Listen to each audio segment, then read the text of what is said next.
these are usually quite controversial and get people thinking and definitely have people sitting on different sides of the fence. So let's answer these questions and maybe give some pros and cons for each side of them. Hello, my lovelies, and welcome back to my channel. I'm Lauren, wedding planner and owner of Bluebird Creative. I provide a weekly dose of wedding planning goodness for the modern couple. So if you haven't already, guys, make sure you subscribe to my channel. Don't forget to hit the bell so you'll be notified each week. And of course, please do come and follow me over on TikTok and Instagram at Bluebird_creative, where I give you the real, the raw, and just sometimes the random. You know, we're showing you our real weddings over there, giving you more tips and advice and knowledge and just having a bit of fun. So come and say hey. Right, guys, this week we are answering the should you or shouldn't you wedding edition. Let's dive in. Okay, guys, big one here. Controversial. We're just going straight in. Kids, should you or shouldn't you have kids at your wedding? What would I do? What would I do? If I was to get married again, I would say that we wouldn't have kids at our wedding. And I have kids now, okay? I have 2 kids, but I think I still like the idea of being able to let my hair down with my friends, letting my friends let their hair down if they've got kids as well. When we got married, we had a couple of people that had babes in arms. So that's like sort of, 1 month old or a couple of months old, or if they're breastfeeding and so on. So of course, those babies were allowed to come. They were actually just sleeping all day, feeding all day, or in their little car seats. So apart from that, we had no children, and a lot of our friends were very grateful for that, and they enjoyed having the day, I say the day off, but having a day to be themselves, to celebrate with us without the added responsibilities of looking after the little ones. And I think every now and again, parents do need a bit of time away to just be them. That's how I sit on that anyway. So that is what I would do. However, if you do want kids, if you've got kids and you're getting married, then absolutely go for it. I think you just need to bear in mind, are they going to be entertained, and how can you entertain them? Will you need childcare there? Are there going to be other children as well? It's just remembering the added layer and the added things that you need to sort of remember to keep the kids entertained, because weddings can be a bit boring. Yes, they will run around and that'd be amazing. Is the venue safe for children? For example, are there little ponds and things, or lakes that could maybe be dangerous? And yeah, just entertainment for them and making sure that they are looked after. Okay, guys, the next one is around food. Should you or shouldn't you skip canapes to save money? No, don't do it. That's my personal opinion. Don't do it. I've said it before, I'll say it again. Hangry guests are not the one. Guests will usually not have had lunch when they come to a wedding. If your wedding is at 12 o'clock, they definitely wouldn't have had lunch. If it's at 2 o'clock, the likelihood is they may have grabbed a snack, but it just doesn't happen, and I don't really know why. I think they're getting ready in the morning, they get to the wedding, they'll get there a little bit before, maybe like they'll leave at 1. They just don't always eat. It's just a bit doofus, but they don't always eat. So making them wait through the whole ceremony, basically miss lunch, not having any canapes during the drinks reception and then going in through dinner, and people are drinking alcohol, don't do it, guys. It is just a bad move. I once got given chocolate coated strawberries as a canapé option because I think it was probably cheaper. Don't do it. Don't do it. You need some carbs in there.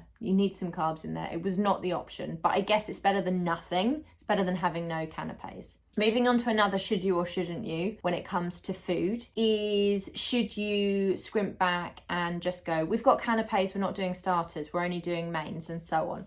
And I think on this one, very much, I appreciate the fact that all of these decisions are if you perhaps don't have the budget, or maybe you're just not a foodie. But if you don't have the budget and you're like, should I do canapes? Well, if we do canapes, we won't do starters like mains. How are we going to do it, etc.? And again, you don't want hangry guests. Now, that doesn't mean that you have to go and do the full shebang and go canapé, starters, mains and dessert. It really, really doesn't.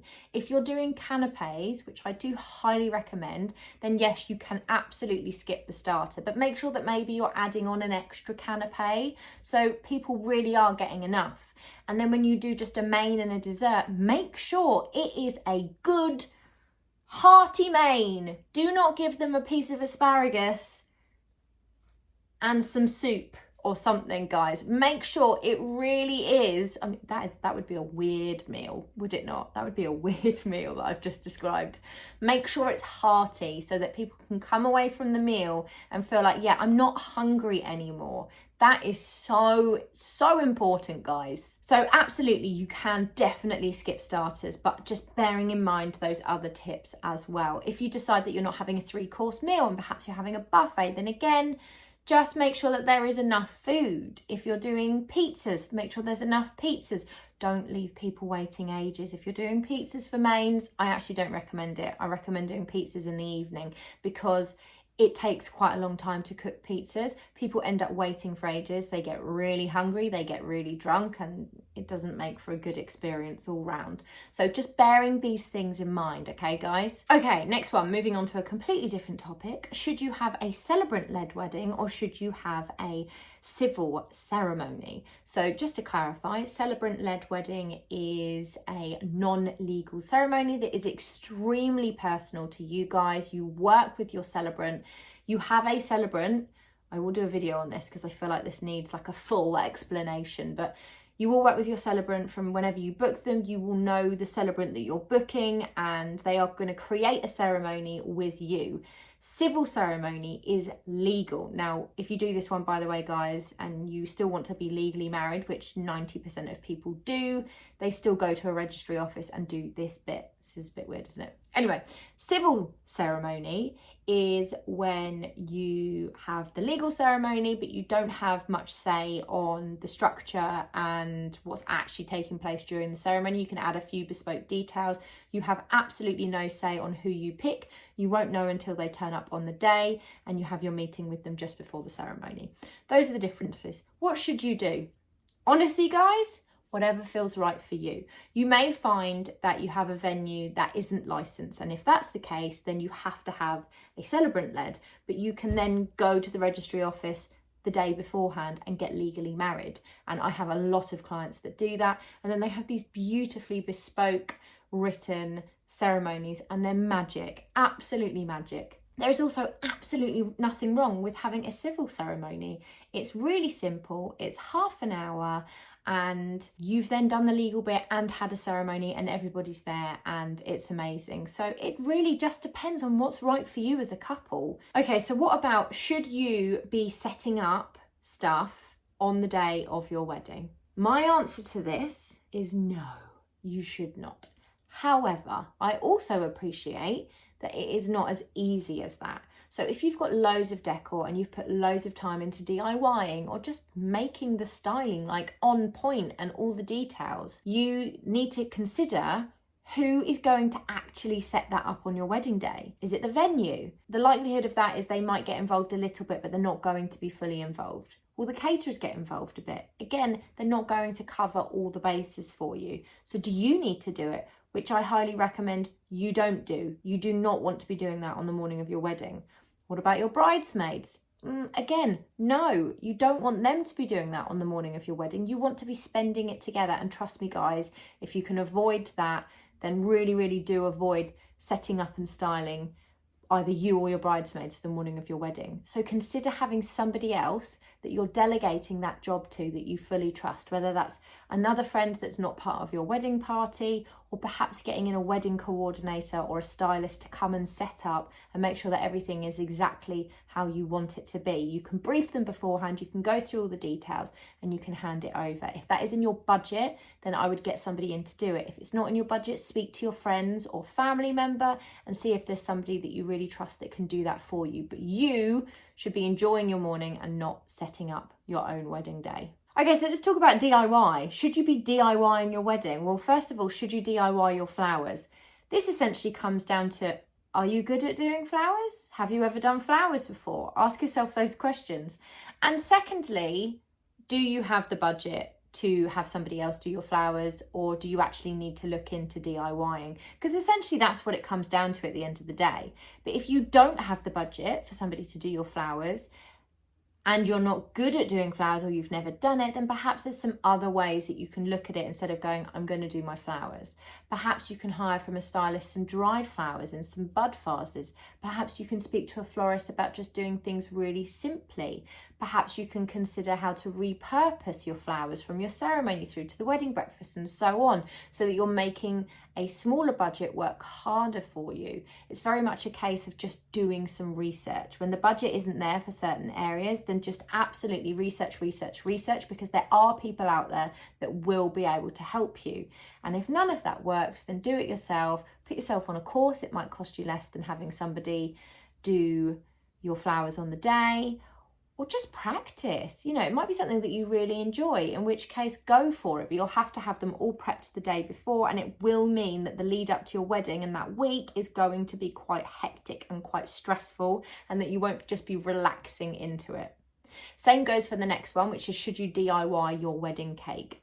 Now, I would say if you're doing a fruit cake, old-fashioned fruit cake, then absolutely you can go for it, because this can be prepped well in advance. If, however, you're having a sponge, I would advise you against making your own wedding cake if you can help it. Now, obviously, if this is something that you do as a profession and you're highly experienced, then it's totally up to you. And I don't even need to give you advice if that's you. But if you are just an avid home baker and you want to make your own wedding cake, just consider how much time it's going to take. Consider how close up to the wedding day you're going to have to be making the cake. Consider the fact that you need to travel over the day of the wedding with the cake, set it up, so on. There's quite a few factors that come into play, and yet again, you'll be leaving it right to the last minute with that kind of cake. So the week of your wedding is not going to be stress-free. There's just lots of extra things that you're adding on your plate right at the last minute. So do you need that added stress? Okay, I've got two more for you guys. So should you have an unplugged ceremony? Again, this is totally up to you. But if you are spending out on a professional photographer and videographer that you admire and that you have chosen, and you have spent hours meticulously choosing the right photographer for you, do you want other people's cameras and all of that in the way, trying to get photos of you during your ceremony? Or do you want them to be able to capture the goods without other people getting in the way? That is something that you need to consider, and neither it is right or wrong as far as I'm concerned. It just totally comes down to your preference. And then it's a case of letting people know. If you are having an unplugged ceremony, make sure that your wedding coordinator knows, or that your photographer knows, so that they can tell people, that your groomsmen are aware so they can tell guests as they're taking their seats, and so on. So there is no right or wrong here, but it's definitely some food for thought for you to actually weigh up which of the two you would prefer. And finally, we have professional hair and makeup. Should you have a professional hair and makeup artist, or should you do your hair and makeup yourself? And again, this comes down to budget. This comes down to feeling confident on your wedding day. This comes down to a few factors. Do you want to feel special? It's one of the biggest days of your life. So if that's a yes, then perhaps you do want a professional to do your hair and makeup. But do you feel confident when other people do your hair and makeup? Or do you actually do a really good job? In which case, maybe you'll feel better and feel more confident if you did it yourself and you just did a load of practice. It's completely up to you at the end of the day. Again, guys, all of these points come back down to there is no right or wrong. It's just your decision. What's right for you, what's right for your wedding day, you do you. But I just want to highlight the pros, the cons, should you, shouldn't you, to give you answers from both sides so that perhaps you can make better guided decisions. Anyway, guys, that is the last of the should you, shouldn't you. I hope you found this week's video helpful. I will be back next week with some more wedding planning goodness. I'll see you then.